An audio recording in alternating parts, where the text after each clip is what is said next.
ఏలూరు జిల్లా SP K Pratap శివకిషోర్ను YCP మాజీ MLA Kothari అబ్బాయి చౌదరి మర్యాదపూర్వకంగా కలిశారు. కూటమి ప్రభుత్వం అధికారంలోకి ఏర్పడిన దగ్గర నుండి నియోజకవర్గంలో జరిగే ఘటనలపై జిల్లా ఎస్పీకి కోటారి అబ్బాయి చౌదరి వివరించారు. దెందులూరు నియోజకవర్గంలో లా అండ్ ఆర్డర్ను అతిక్రమించిన వారిపై చర్యలు తీసుకుంటామని అబ్బాయి చౌదరి ఎస్పీకి తెలిపారు.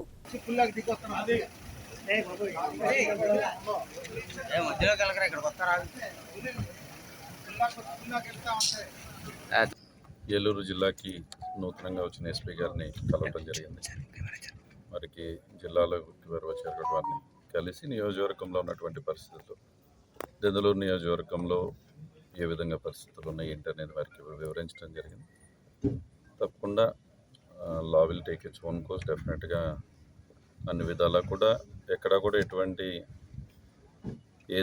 ఏ విధమైనటువంటి ఇబ్బందులు లేకుండా చూసుకునే విధంగా చూస్తానని వారు కూడా చెప్పారు. తప్పకుండా డెఫినెట్గా లా సపోర్ట్ చేస్తుంది.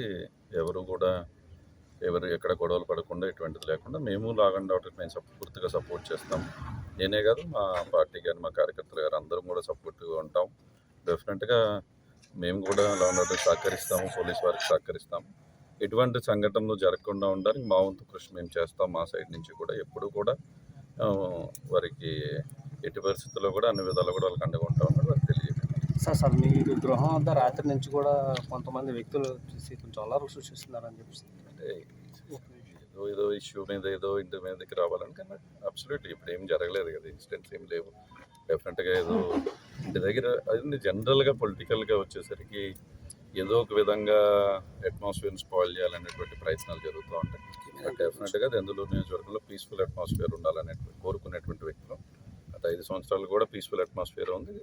రాబోయే కాలంలో కూడా పీస్ఫుల్గా దెందులూరు ఉండాలి. డెఫినెట్గా ఈరోజు వారికి ఆపర్చునిటీ వచ్చింది. మేము 5 సంవత్సరాల పాటు ప్రజలు మమ్మల్ని దీవిచ్చారు, మమ్మల్ని ఆస్వాదించినప్పుడు వాళ్ళకి ఆపర్చునిటీ వచ్చింది. చూస్తాం. Will wait for 2 years. మాకు అంత తొందర ఏముందన్న, ఇప్పుడు అంత కంగారు ఏముంది? ఈరోజు ఇప్పుడు 2 నెలలే కదా, ఇంకా 2 సంవత్సరాలు అవన్నీ. అసలు వాళ్ళు ఏం చేస్తున్నారు ఏం చేయట్లేదు అని అప్పుడు కదా మేము కామెంట్ చేయాల్సింది. ఇప్పటి నుంచే మేము కామెంట్ చేస్తే అది తొందరపాటు చర్య అవుతుంది తప్ప ఏముండదు. డెఫినెట్గా 2 years వెయిట్ చేసి చూస్తాం. ప్రజలు ఈరోజు వాళ్ళకి అవకాశం ఇచ్చారు. వారిని డెఫినెట్గా నియోజకవర్గాన్ని అభివృద్ధి చేయమనండి, మాకంటే బాగా చేయమనండి, సంతోషిస్తాం కదా. ఈరోజు నియోజకవర్గం మంచి జరుగుతుంది, నియోజకవర్గం అభివృద్ధి చెందుతుంది అంటే సంతోషించే మొదటి వ్యక్తి నేనే.